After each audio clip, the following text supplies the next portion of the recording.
Fourth and final suspect in the beating attack on a MacDill soldier. They've now identified the person that they're looking for. Ryan Raish is following the investigation. He joins us now live from Tampa. Good evening, Ryan.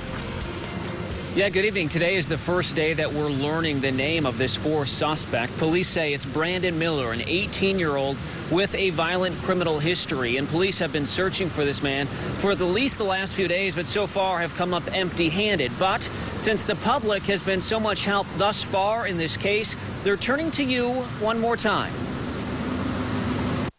It's been nearly 2 weeks since this brutal attack of a soldier captivated the country. And now Tampa police say they may just be a few tips away from arresting the fourth and final suspect. We know who he is. We've issued a warrant for his arrest.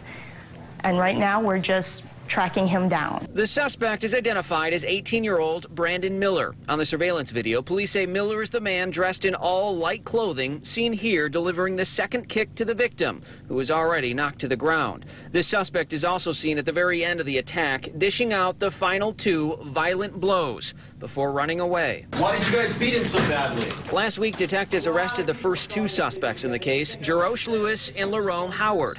A few days later, officers picked up the 3rd suspect, Jared Richardson, the one in the video who at first appeared to be running to the rescue, only to fool everyone and joining in on the attack. Miller is the last piece to the puzzle. No, I haven't seen him. It's been about 3 or 4 weeks ago that I seen him last. Sandy Nonnenberg lives across the street from the Tampa home where police say Miller lives. She and other neighbors described this 4th suspect as your typical teen. They had no idea he has a violent criminal history. I think that they should pay for what they did.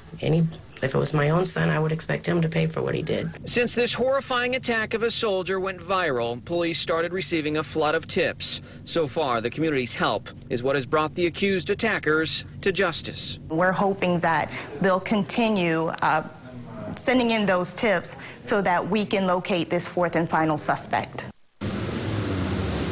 Now, in order to keep those tips coming in, the Tampa Police Department set up a special tip line just for this case, and I want to give you that number. It's 813-394-9053. Now, coming up at 6 o'clock, we talked to another neighbor who describes a frightening moment that happened earlier this week when up to 20 U.S. Marshals showed up looking for Brandon Miller.